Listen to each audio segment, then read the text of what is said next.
the man known to history as Frank Herbert was born on the 8th of October 1920 as Franklin Patrick Herbert Jr.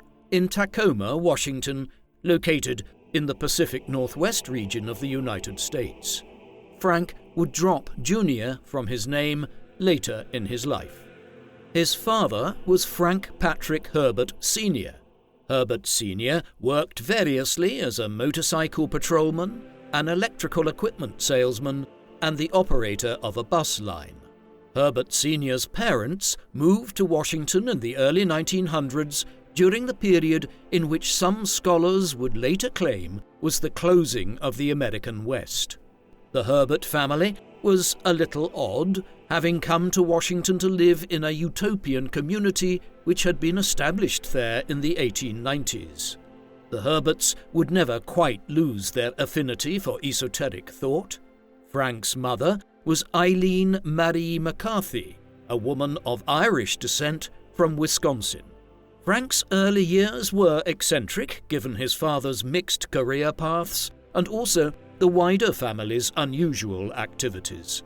Family law has held that while Frank was a child in the 1920s, the Herberts operated a speakeasy called the Spanish Castle Ballroom off Highway 99 between their native Tacoma and the city of Seattle during the era of American Prohibition. If this is true, then the Herberts were responsible for running one of Washington State's most well-known illegal bars during Prohibition. While his family perhaps ran a speakeasy, Frank himself was developing into a precocious reader during these years.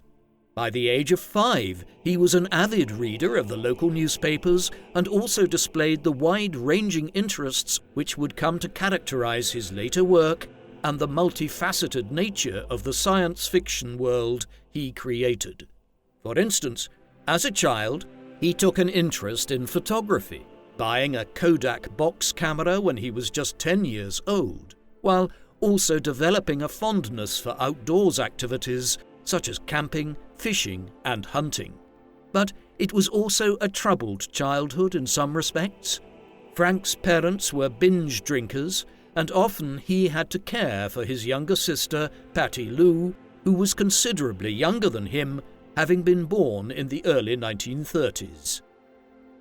Herbert's troubled home life, which was compounded by poverty in the 1930s as the Great Depression wreaked havoc across the United States and the Western world, led him to leave high school in Washington early and to leave his home state to go and live with his aunt and uncle in Salem, Oregon.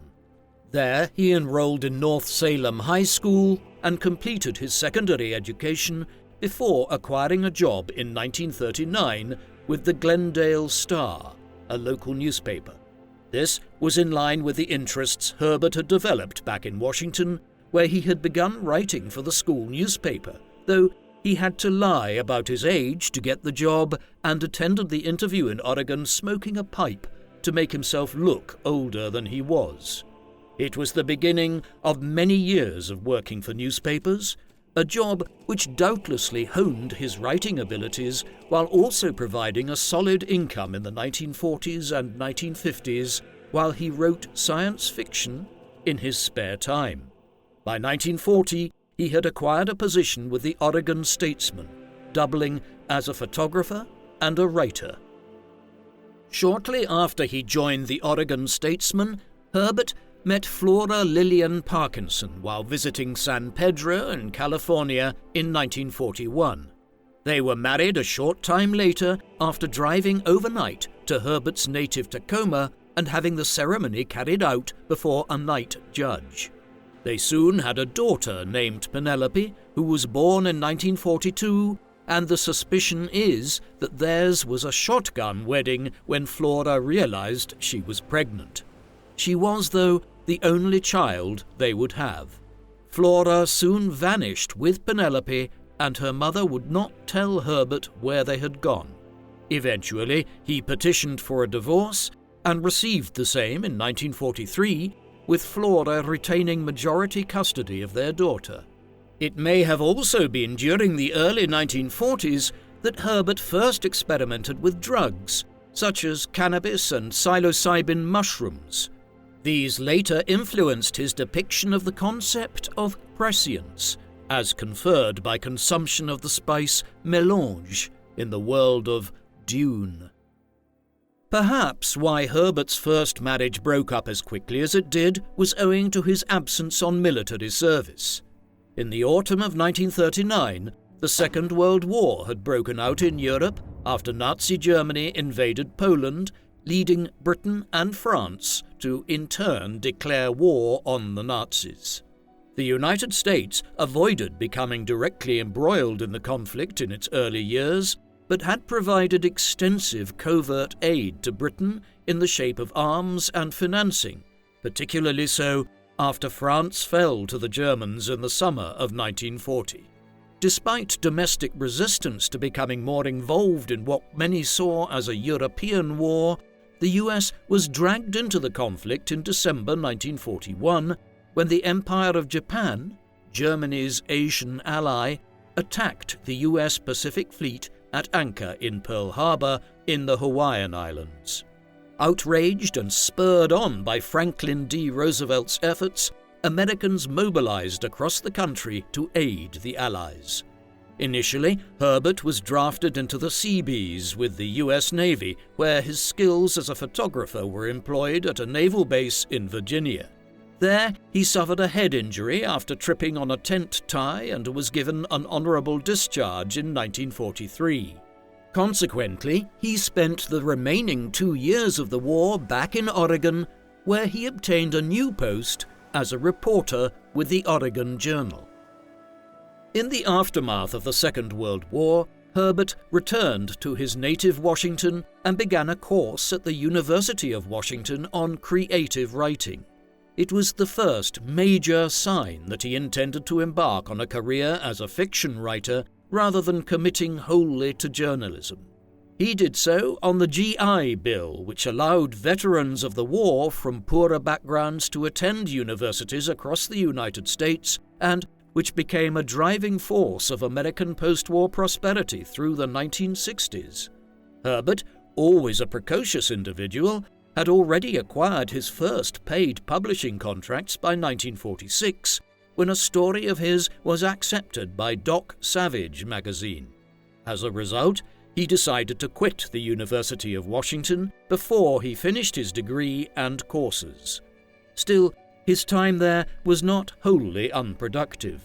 While there, he had met Beverly Stewart Forbes, who was taking the same class as him. He was smitten, and they began seeing each other, quickly marrying in the summer of 1946. They would go on to have 2 sons, Brian, born in 1947, and Bruce, born in 1951, and remained happily married for nearly 40 years. Brian would eventually become his father's intellectual successor of sorts, acting as custodian of the Dune estate and the fictional world his father created for decades to come. Herbert's relationship with his youngest, however, was far more complicated, owing to his son being gay. Frank struggled to accept this aspect of his child's life, which led to a lifelong estrangement. The Herbert family moved to California at the end of the 1940s to work for the Press Democrat in Santa Rosa. Frank did not remain there long and continued to have a fairly itinerant writing career, often moving from publication to publication. But he was talented enough that he was never unemployed for long, always finding work when he needed it. In the early 1950s, he even became a political speechwriter, while a growing list of publications of his own work added to the family income. But it was still a precarious life. When Beverly's mother gave the family a piece of land on Vashon Island in Puget Sound in Washington, they began building a house here, but ran out of money before it was finished, leading the bank to take the house and partial ownership of the land too. It was this which led them to head south to California, where they developed habits which were eccentric by the standards of the time. The couple spent much time with Irene and Ralph Slattery, a pair of Jungian psychologists, while Frank grew out his beard and began taking an interest in Zen Buddhism. As his son Brian would later recount, Frank was a beatnik before they came into vogue. It was also during these years that Herbert firmly set himself to writing in the science fiction genre. Science fiction is, in many ways, a very old genre, and one could argue that ancient tales of fantastical travels by individuals with abnormal powers are the precursor of the genre, extending all the way back as far as Sumerian, Egyptian, and Greek mythology.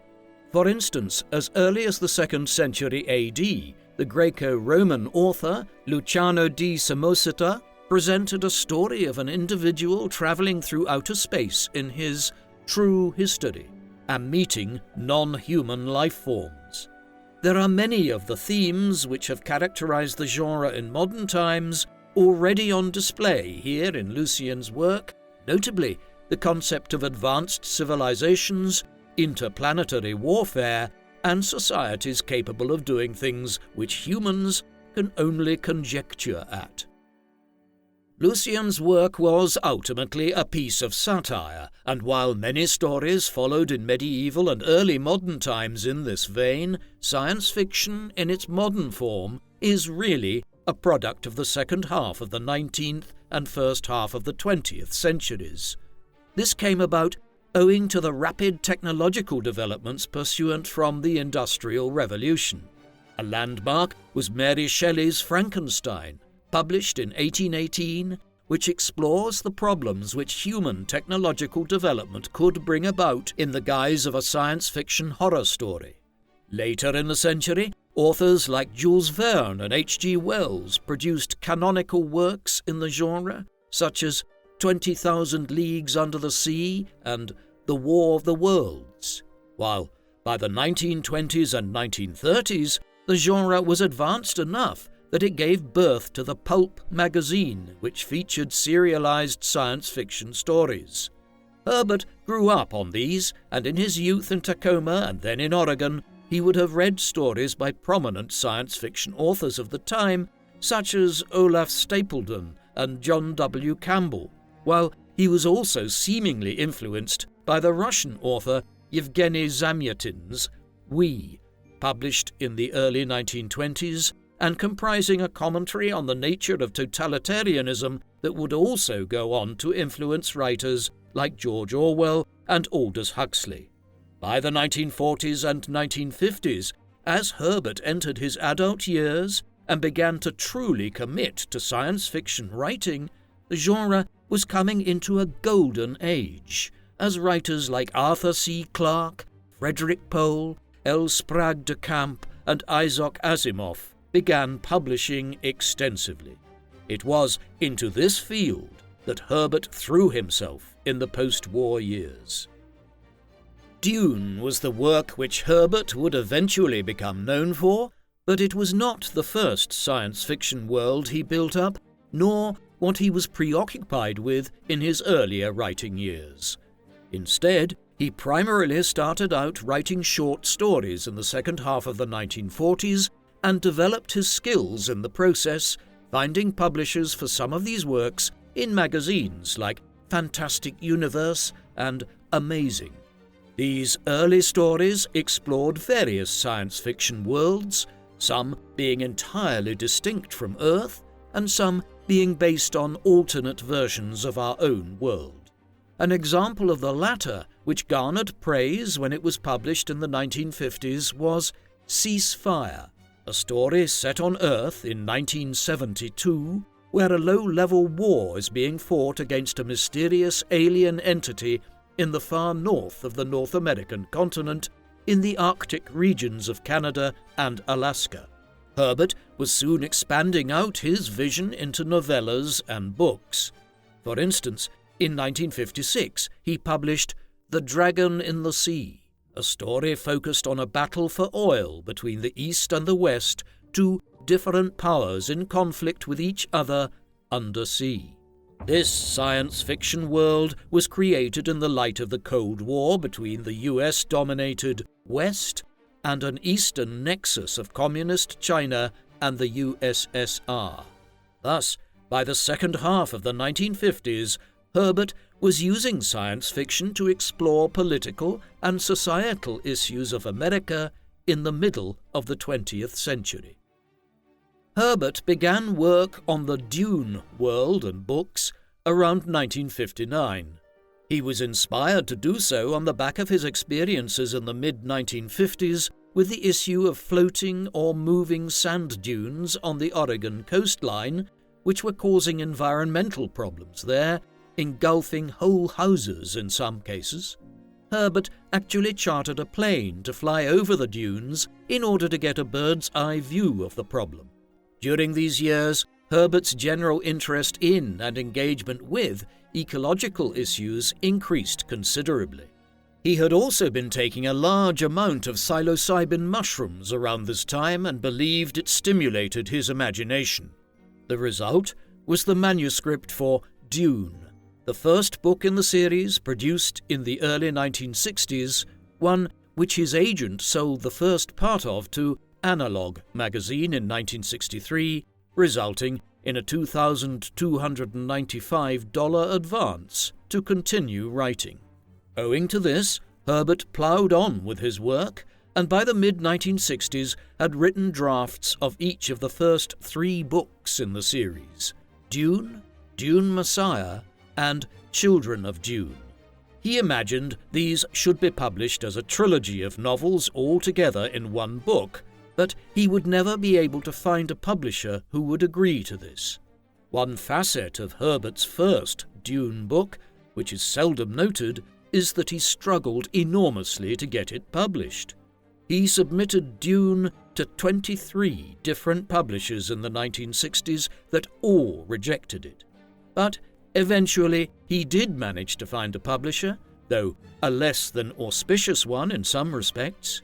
The publishing house which picked up Dune after more than 20 others had passed was Chiltern Books, primarily known at the time for publishing manuals on repairing automobiles and other books on a range of engineering topics, and whose marquee publication was a magazine called Iron Age. This is maybe not as irregular a backstory for a successful book series as it first appears. Consider that J.K. Rowling, the author of the Harry Potter series and the creator of a multi-billion-dollar franchise today, had the manuscript for her first book in that series rejected by a dozen different publishing houses in the 1990s before Bloomsbury agreed to publish it. Other well-known works, which were initially rejected, like Herbert's, include Ernest Hemingway's The Sun Also Rises, William Golding's The Lord of the Flies, Mary Shelley's Frankenstein, and J.D. Salinger's The Catcher in the Rye. Perseverance was critical for Herbert as much as any other famous author. Despite its somewhat tortuous publication history, Dune was a success. It was instantly well received and tied with Roger Zelazny's The Immortal to win the Hugo Award in 1966. The Hugo Award is the marquee annual award for the best publication the previous year in either the fields of science fiction or fantasy writing. Herbert also became the first individual to win the Hugo and Nebula double, having been awarded the inaugural Nebula Award, an accolade which is also given out to one of the foremost works of science fiction and fantasy published the previous year. In winning both honours in 1966, Herbert set a precedent for esteemed works which would later include Larry Niven's Ringworld in 1971, Arthur C. Clarke's Rendezvous with Rama in 1974, Frederick Pohl's Gateway in 1978, and Neil Gaiman's American Gods in 2003. In each instance, the book in question was published the previous year or the year before that, and was awarded both the Hugo and Nebula after critical evaluations had come in. In the longer term, Dune would go on to become one of the best-selling novels of the 20th century and is believed to be the best-selling work of science fiction ever written. It has, for instance, been translated into over 20 languages and has sold over 20 million copies. placing it on a par with Mark Twain's The Adventures of Tom Sawyer and Huckleberry Finn and George Orwell's Animal Farm. Consequently, Dune is unquestionably one of the foremost works of science fiction and fantasy ever written. Dune is set in an alternate universe where intergalactic travel is made possible by an organization called the Navigation Guild that uses a substance known as the spice melange to enter a state of limited prescience and thus successfully navigate ships through folded space. The universe is vast, though Herbert kept his exposition of the world involved limited in order to allow his readers to use their own imagination as to exactly how enormous it is. The perception conveyed is of thousands or tens of thousands of inhabited planetary systems. Yet these are united under the rule of an emperor, Shaddam IV, who controls the systems using his army of Sardaukar elite soldiers who live only to fight for the imperial government. Herbert would expand on other parts of the world in subsequent books, notably groups such as the Tleilaxu and Ix. However, in the first novel in the series, matters focused largely on two noble houses, those of the Harkonnen and the Atreides. The Harkonnen are a brutal, merciless people who hail from Gidi Prime, an inhospitable fire planet, while the Atreides are a much more honourable group who come from Caladan, a river planet. As the book commences, the Harkonnen are being removed from their position as custodians of Arrakis, the sand planet at the centre of the novels, which is the only source in the universe of the precious spice melange. They are to be replaced by the Atreides on the order of the Emperor, but exactly why the Emperor has chosen to remove the Harkonnen and what political scheming might be afoot is unclear. What is clear is that the Harkonnen and Atreides are two of the most powerful groups in the Empire, but are mortal enemies. The novel, and indeed Herbert's subsequent two Dune novels, Dune Messiah and Children of Dune, have Paul Atreides as the central character. Paul is the son and heir of Duke Leto, head of the House of Atreides. As the narrative begins, Paul is still on Caladan, preparing to depart for Arrakis. There he is trained by his sword masters and other tutors, men such as Duncan Idaho and Gurney Halleck. He also has a run-in with the Bene Gesserit early on, an organization of matriarchal seers who Paul's mother, Lady Jessica, had once been under the wing of. When they arrive on Arrakis, they soon learn more about the planet, which is effectively a vast sand sphere, hence the title Dune, in reference to sand dune. It is almost entirely lacking in civilization, and the only reason the Harkonnen and now the Atreides are there is to oversee the harvesting of the spice from the capital, Arrakeen. Apart from this, the planet was populated by the Fremen, a seemingly primitive group who live out on the sands, using water reclamation suits to retain any precious water which they can. More sinister are the sandworms, giant worms which course around Dune, destroying anything they come into contact with. That is except for the Fremen, who have learned to ride the sandworms when needed. There is immediate political chicanery when the Atreides install themselves on Caladan. They are double-crossed by the Harkonnen, who kill Paul's father, the Duke, and reclaim control of the government of Arrakis. Paul, however, escapes, along with his mother, and flees to the Fremen.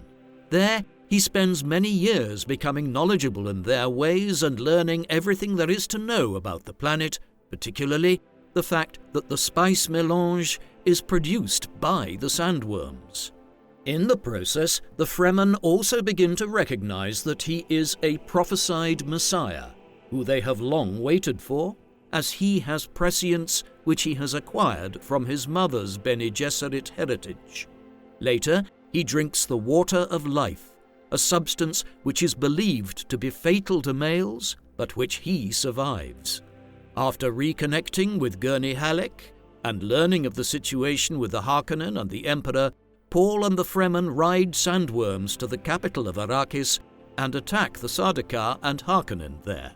There, Paul kills Feyd-Rautha of the House of Harkonnen and informs the Emperor that he can destroy all of the spice production on Arrakis if he does not cede his throne to him. The Emperor, realizing he is out of options, does so, and gives Paul the hand of his daughter, Princess Irulan, in a marriage to cement the succession.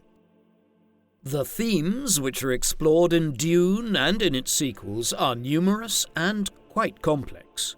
For starters, this is a book, or series of books, which are set within a science fiction setting, and so they follow some of the classic tropes of the genre. For instance, there is a young protagonist who rises from a position of some simplicity at the beginning to become the hero of the piece. There is a father figure who was killed early on, and there are wise, sage figures in the shape of the Bene Gesserit and Paul's mentors, Gurney Halleck and Duncan Idaho, though the degree to which the Bene Gesserit are a malevolent force is left deliberately unclear. Then there are the evil enemies in the shape of the Harkonnen, and Paul has to go through a process of maturation and growth before he can defeat them. This is all in line with a wide range of literature. For instance, the stories of King Arthur and his Knights of the Round Table in medieval times presented stock characters such as these, and they heavily influenced the science fiction genre in the 20th century. Indeed, Herbert did state on occasion that he was substantially influenced by the Arthurian legend. But Herbert also had his own unusual take on them, presenting Paul's journey as a process of enlightenment which would have consequences for the world around him and the Fremen in particular. As such, Herbert raises moral and philosophical questions through Paul's Odyssey about the nature of fate and destiny and whether or not human beings have free will. Much of this was based on Herbert's growing awareness of psychoanalysis and also 19th and 20th century European philosophy. The foremost theme of Dune, beyond Paul's own journey, is a concern with ecological matters. Arrakis is presented as a desolate, unlivable desert, one which is also prized for the spice mélange. The Fremen are the only ones who can survive out on the dunes, and this is only owing to their careful preservation of water supplies. All Fremen wear suits to preserve water, for instance, and spitting on the ground next to someone is considered a mark of respect, as one is shedding precious water in doing so. As the novel, and indeed the wider series, progresses, it becomes clear to Paul and others that Arrakis is actually capable of being changed ecologically, as there are water reserves or canals underground which the Fremen are able to exploit. The Fremen have been collecting water from these for generations with the goal of potentially terraforming parts of Arrakis into a greener environment and making it more hospitable. However, this runs contrary to the designs of almost all other powers in the universe. If Arrakis is terraformed, it will destroy the environment which the sandworms live in, and without them, the supply of the spice mélange, which sits on the surface of Arrakis and allows for space travel, will begin to dry up. Thus, Herbert's book offers a meditation on the nature of technological desire and ecological necessity, and how the two can clash with each other. This, more than most of the themes and ideas in Herbert's writings, is arguably the one which has resonated most over time, as we have become increasingly aware that humanity's technological progress can be at odds with the preservation of the planet and the maintenance of other forms of life on it. A wide range of other themes are also explored throughout Dune and its sequels. One is the nature of declining empires. The first book in the series explores the decline of both the Emperor and his House of Corrino and the House of Harkonnen, both bloated and ghastly through their materialism and excessive behavior, whereas House Atreides, and in particular the Fremen, present a counterpoint of a vital and active new force in the universe. In his characterizations, Herbert had the decline and fall of the Roman Empire in mind and its replacement by new powers in the Mediterranean world, such as the Germanic tribes who arrived into Europe and the Arabs who conquered the Middle East and North Africa in the 7th and 8th centuries BC.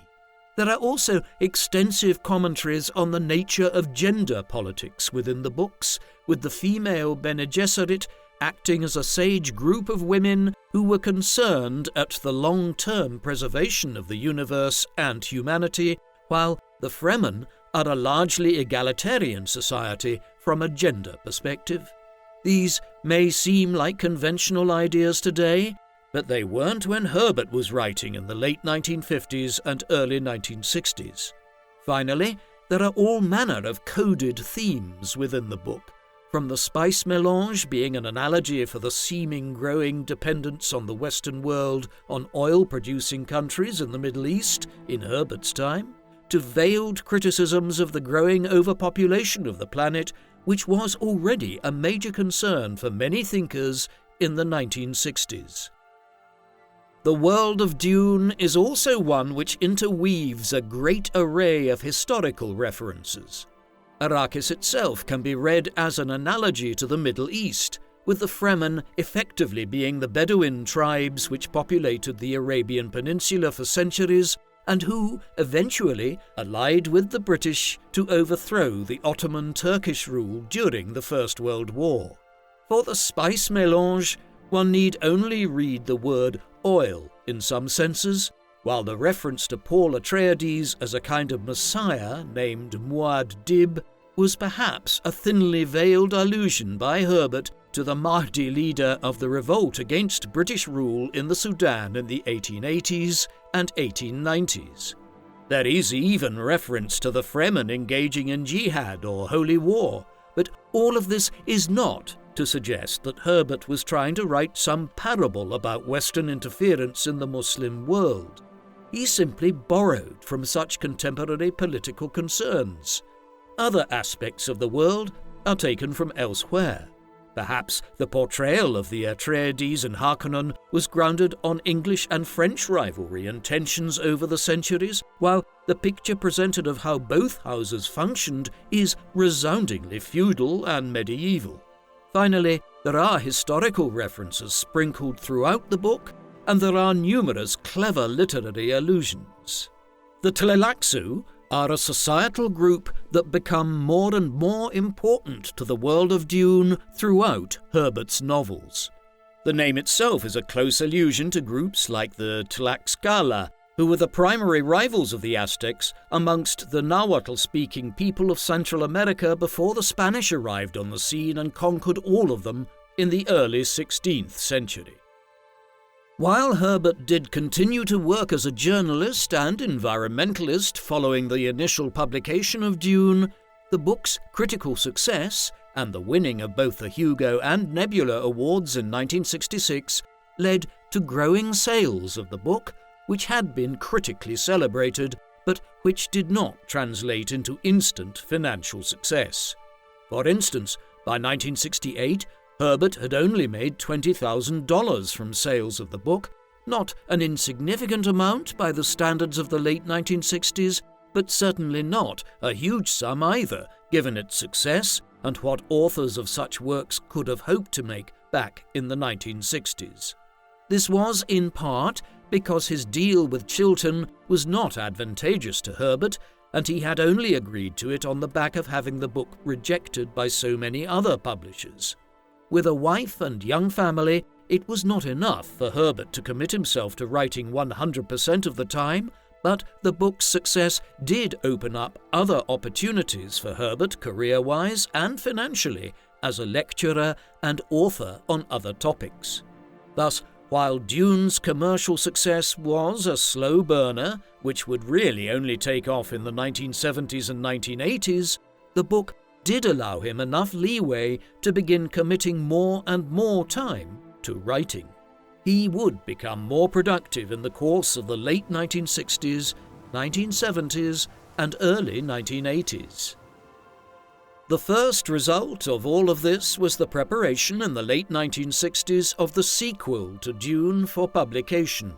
Entitled Dune Messiah, it was originally published in serial form in Galaxy magazine, and then as a standalone novel by Putnam in late 1969. Both it and Herbert's third novel in the series, Children of Dune, was substantially written in the 1960s, with lengthy drafts prepared before Dune itself was ever published. Dune Messiah was a considerably shorter work than Dune, running to about 200 pages in most modern paperback editions. It continues the story of Paul Atreides, picking up 12 years after the events which occurred at the end of Dune. Paul rules as Emperor of the universe, but he is an unconventional one. More dramatically, his conquest of Arrakis and the rise of the Fremen has set off a galactic jihad or holy war which has spread to countless planets and star systems and led to the deaths of billions of people.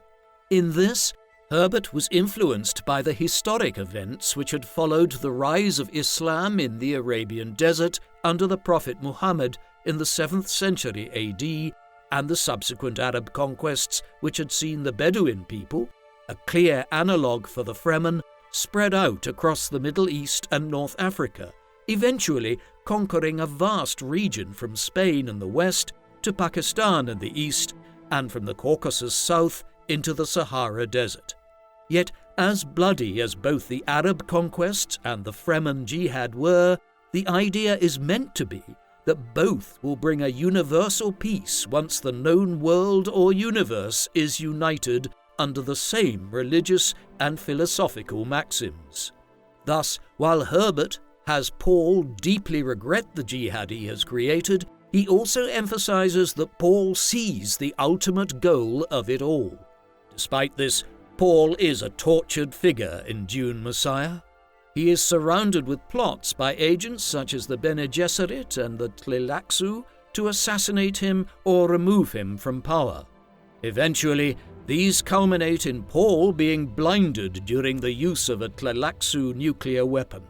This creates a quandary amongst the Fremen, who are of the view that any Fremen who is blinded must walk out into the desert alone, effectively committing suicide, as, without the ability to see, he or she becomes a burden on the community. Yet, Paul stuns everyone by revealing that the spice melange now allows him to see even without the use of his eyes. Such is the level of his prescience. Nevertheless, as the plots mount and the scheming becomes ever greater, Paul ultimately decides to abdicate in favor of his twin children, Leto and Hanima. He then walks out into the desert, seemingly to meet his death at the end of the novel. Dune Messiah was ultimately a more meditative book with less action than the original Dune. In it, Herbert was keen to emphasize more the philosophical elements of the world he had created and to explore a number of moral themes through Paul's ethical and psychological turmoil. Who was the man who was developing this sandy world with its complex technology and serious moral and philosophical questions? Herbert was something of an enigma. On the one hand, he was an early version of the West Coast libertine, an individual who grew his beard out before it became fashionable, who experimented with marijuana and psilocybin when many people across America barely knew what these things were, and who was vastly concerned with ecological and environmental matters. As he grew older, he also became interested in issues surrounding sustainable archaeology and how home building could integrate elements of the natural environment. He was surprisingly progressive in all these pursuits, elements of his personality which were driven by his boundless curiosity, a trait which also led to his interests in things like photography, gardening, horticulture, and eventually the technology of computers. But there was another side to Herbert which was decidedly less appealing to modern audiences. He was an authoritarian father, one who used corporal punishment on his sons. This was perhaps not uncommon by the standards of the 1950s and 1960s, but his use of a US Navy lie detector test to question them when he believed they were deceiving was decidedly more unusual. He was also known to lock the children out of their home when Beverly wasn't there so that he could concentrate on his writing. But the most difficult element of his family life was unquestionably his relationship with his younger son Bruce, who was gay and who clashed repeatedly with Frank about this. He did not disown him, but in the end Bruce largely sundered contact with Frank as he became frustrated with his father's incessant claims that Bruce had chosen his sexual orientation and needed to return to heterosexuality. It placed a strain on the Herberts' family life over decades, though Brian, the older son, later stated that he had forgiven his father and come to admire him. Herbert's politics have been a matter of considerable speculation, although this is itself somewhat peculiar because they seem relatively straightforward and opaque. He was unquestionably a conservative and a firm defender of American values during the hottest period of the Cold War in the 1950s and 1960s. Indeed, one could in many ways read the House of Atreides in the world of Dune as being analogous to the United States and the Harkonnen being an analogue for the Soviet Union. But Herbert's values in this respect went beyond the commonplace support for the United States. Herbert was a fairly fervent supporter of Senator Joseph McCarthy and the communist witch hunts which took place during the Red Scare of the 1950s. McCarthy was a distant relative who Herbert affectionately referred to as Cousin Joe. Moreover, Herbert earned part of his living in the 1950s by acting as a speechwriter for Guy Cordon, a district attorney for South Oregon, who subsequently served as one of the senators for the state between 1944 and 1955. Cordon has been deemed the last conservative senator to serve in the state. More broadly, Herbert became a growing believer in the idea of a slimmed-down, small federal government which did not overtly interfere in the lives of citizens and which, if Herbert's troubled tax affairs over many years is anything to judge by, did not impose high taxes on people. Perhaps why people have found Herbert's political views hard to understand is that these stances on small government, taxation, US attitudes towards the Soviet Union, and the labor and communist movement within the US contrast so sharply with Herbert's other political and personal stances, not to mention his precocious affinity for psychotropic drugs and elements of what would later be simplistically derided as beatnik culture.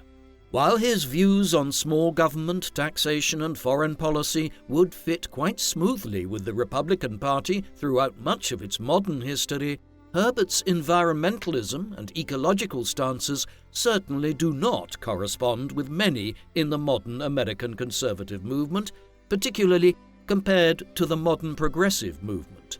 Because of this, there are seemingly many clear contradictions in Herbert's political views. But it is worth remembering that the Republican Party, which he supported in the 1950s, was a very different party to that which Ronald Reagan reshaped in the 1980s, and certainly that of the early 21st century. Herbert was ultimately closer to the Republican Party of figures like Ulysses S. Grant, who began the process of ecological preservation in the 19th century through the formation of Yellowstone National Park. If we were to define Herbert's political stances in modern terms, he probably could be viewed most accurately as a libertarian rather than an adherent to any of the two major parties in the United States. Despite the success of Dune and then Dune Messiah, Herbert continued to work in other fields into the 1970s. Although he finally quit his job as a journalist in 1971 and would never return to newspapers thereafter, he replaced this activity with work elsewhere, teaching a course, for example, on creative writing and science fiction at the University of Washington, which he called Utopia Dystopia. He also continued his interest in a wide range of ecological projects.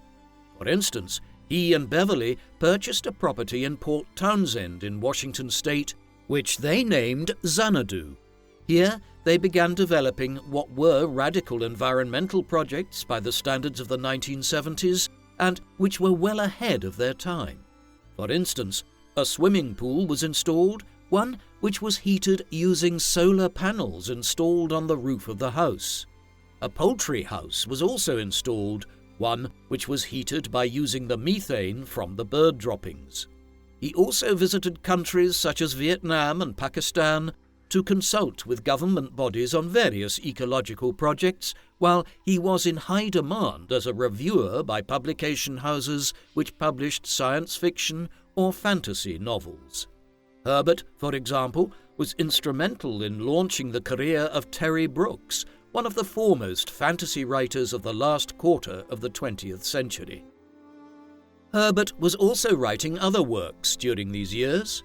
Though he is primarily remembered today for his work on Dune and its numerous sequels, he wrote dozens of short stories, numerous novellas, and even entire series of books based in different worlds to the one he had created for Dune. For instance, between the mid-1960s and early 1980s, he wrote 4 books in the Worship or Pandora series, which begins with Destination Void, a book which returns to Herbert's concern about the prospect of artificial intelligence being developed. This series is based on Earth. However, in this series, the narrative shows AI having once been developed in Washington state with disastrous consequences for humanity. In the series, following the disaster of AI, experiments were being conducted on the moon to avoid AI fighting humanity. There are also other themes within the series, such as the issue of human or mammal cloning. Again, all scientific ethical issues which would become concerns of human society decades after Herbert first wrote about them. Nor was the Pandora series the limit of Herbert's non-Dune productivity.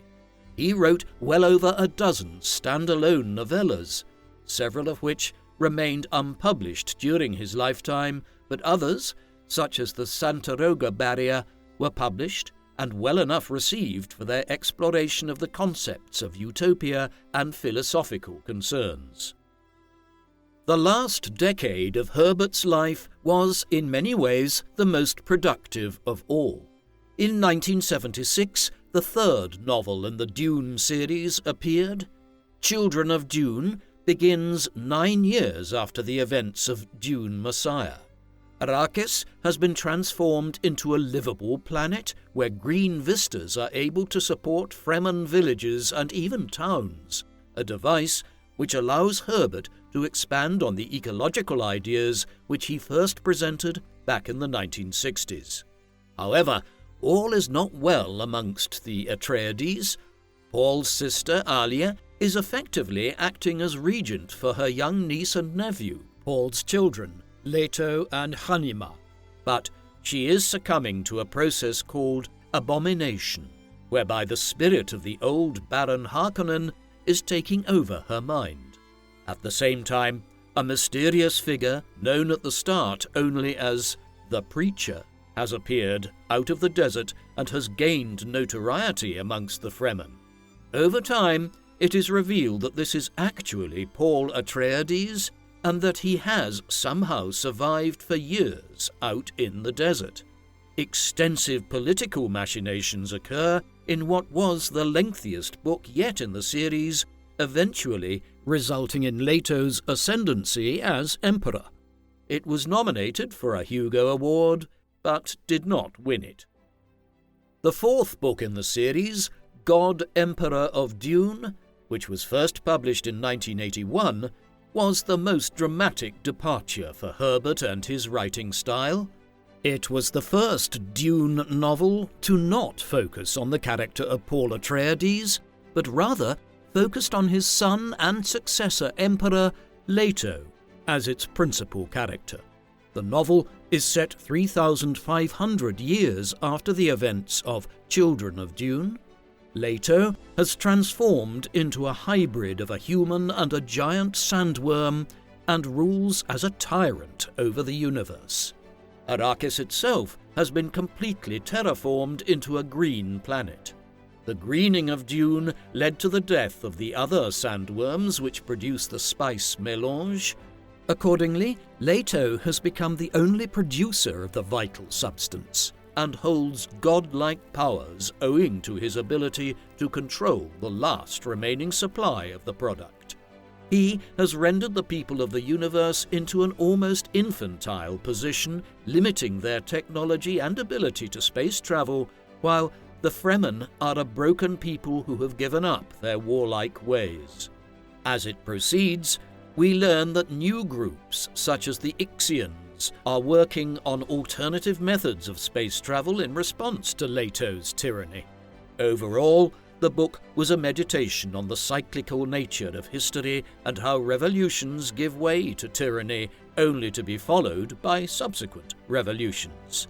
God Emperor of Dune was followed in 1984 by Heretics of Dune. This is set a millennium and a half after the events of the previous novel, a time in which humanity has scattered to the furthest reaches of the universe. It focuses primarily on the Bene Gesserit and their efforts to perceive the Golden Path, a plan devised by the long-deceased Emperor Leto to save humanity from destruction. This plan was created in the wake of the return of some human groups from the scattered universe towards the older systems bent on conquest. As things evolve, the Bene Gesserit determined to destroy Arrakis, renamed Arrakis since it was terraformed, and to bring a sandworm to their planet Chapter House, where they will transform it into a sand trout and terraform the planet to become like Arrakis was in the days of Paul Atreides. This story is then directly picked up in the sixth and last book written by Herbert, Chapter House Dune. However, the grand story arc would ultimately be left incomplete due to Herbert's death. Herbert had been working on a seventh book, which would complete the story of the Bene Gesserit and others on Chapter House at the time of his death. He left copious notes, which his son, Brian, later used in conjunction with Kevin J. Anderson to attempt to produce sequels based on Frank's notes and ideas.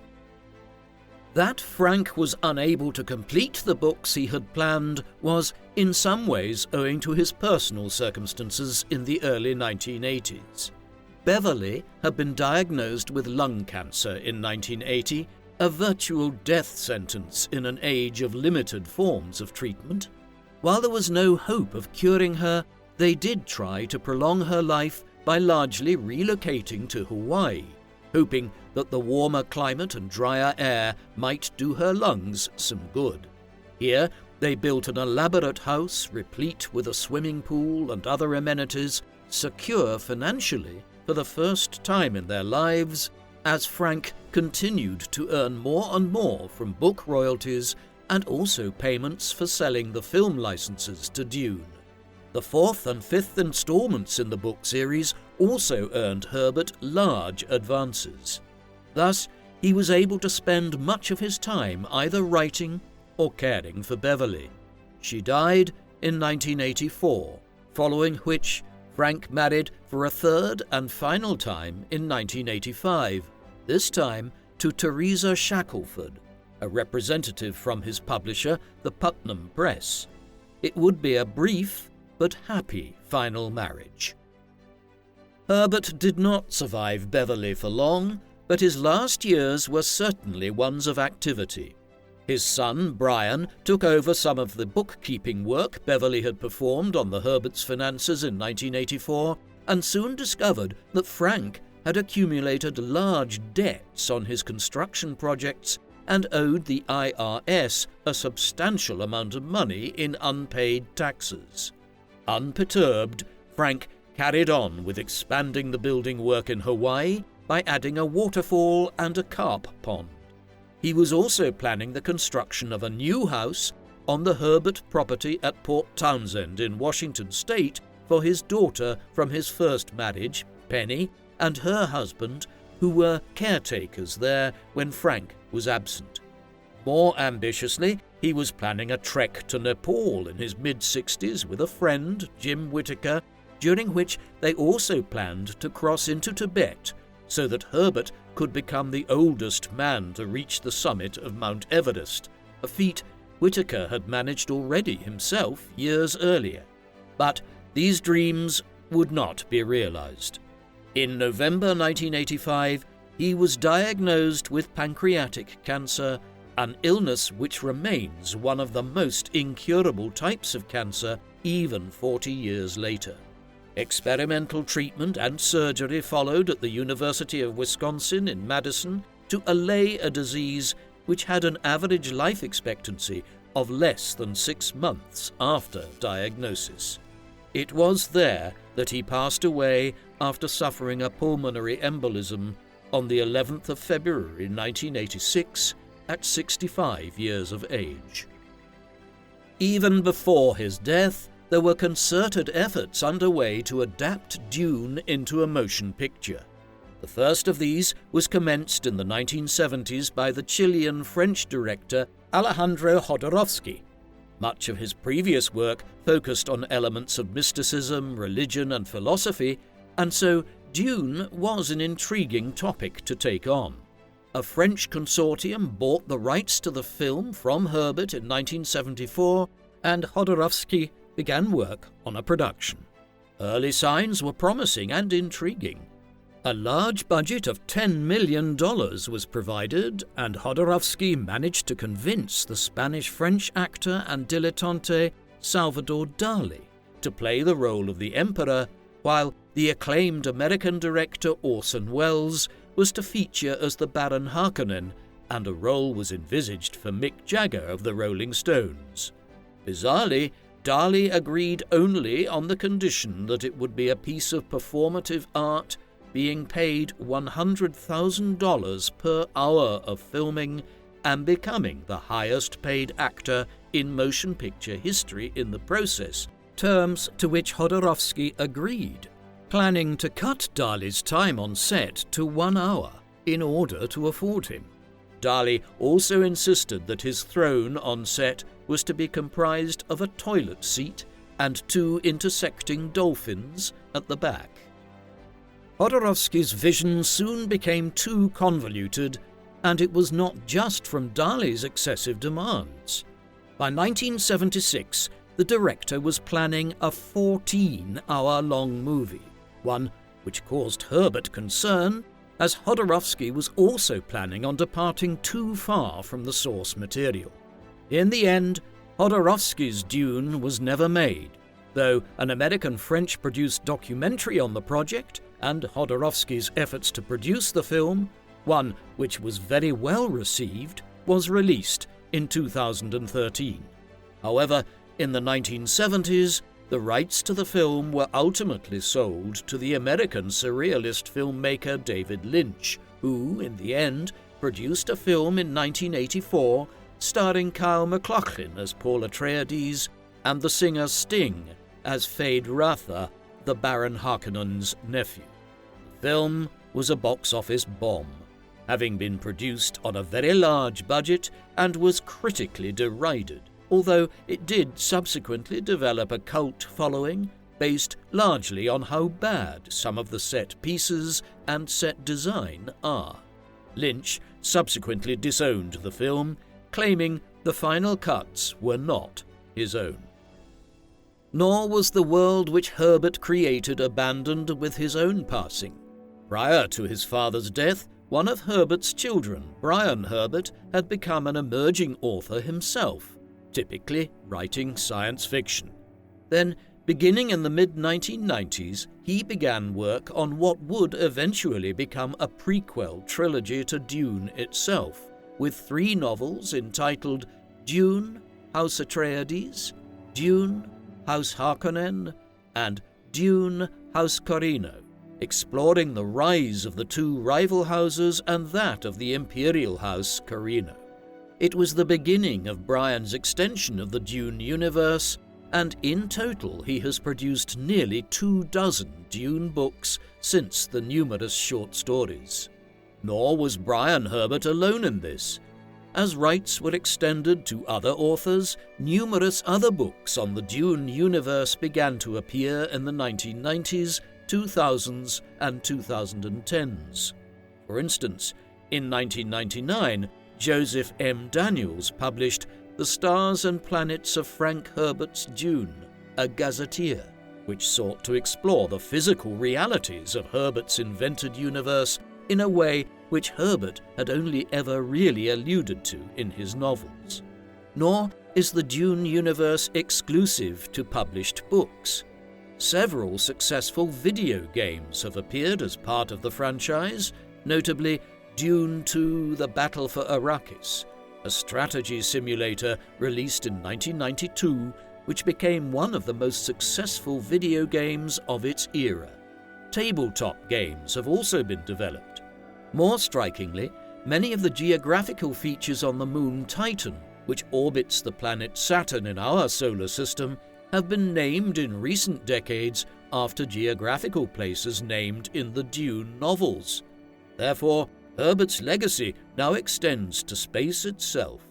There have also been renewed efforts to film Dune after the abortive efforts of Jodorowsky in the 1970s and the lackluster final product which Lynch ended up with in the 1980s. The Sci-Fi Channel produced a series of mini-series in the early 2000s based on the first 3 novels in the saga. However, the foremost endeavour in this respect is the trilogy of films which the Canadian director, Denis Villeneuve, is creating. One of these, based on the first half of Dune, has already appeared in cinemas in 2021 and was considered a vast improvement on earlier versions. Thus, Herbert's world and vision is alive and well. Herbert's legacy is immense today, particularly in the realm of science fiction writing, although, curiously, he divides opinion amongst many science fiction enthusiasts, many of whom find his prose plodding and difficult, while others consider him one of the greatest science fiction writers of all time. This is entirely owing to Dune and the world in which it is set, as well as some of the sequel novels. Science fiction, at its best, is considered to be a medium for exploring issues which confront humanity in the here and now, or which will do so in decades to come. In this respect, Dune and its sequels were prescient. For instance, Herbert portrayed a world in which advanced types of technology, and in particular artificial intelligence, were almost entirely prohibited for widespread use on the basis of how much damage they could inflict upon society if unregulated. In this respect, Herbert has never been more relevant than in the early 2020s. But his books, with their emphasis on environmentalism and ecological disaster and their discussion of power relations between states or houses in the case of Dune, are also enormously relevant. Herbert was writing about many of the issues which would come to define the late 20th and early 21st centuries decades before they ever entered mainstream consciousness. This perhaps explains why Dune's popularity was such a slow build. It sold well in the 1960s and 1970s, but really it was from the 1980s, as issues around climate change and the post-Cold War world order came into vogue, that it became hugely successful. Thus, Herbert was something of a prophet of the future, and this has provided the basis for the enduring popularity of all things Arrakis and the world he created. What do you think of Frank Herbert? Was he the greatest science fiction writer of all time, and were his ecological ideas as presented in Dune prescient of the problems which humanity faces in the 21st century? Please, let us know in the comments section. And in the meantime, Thank you very much for watching.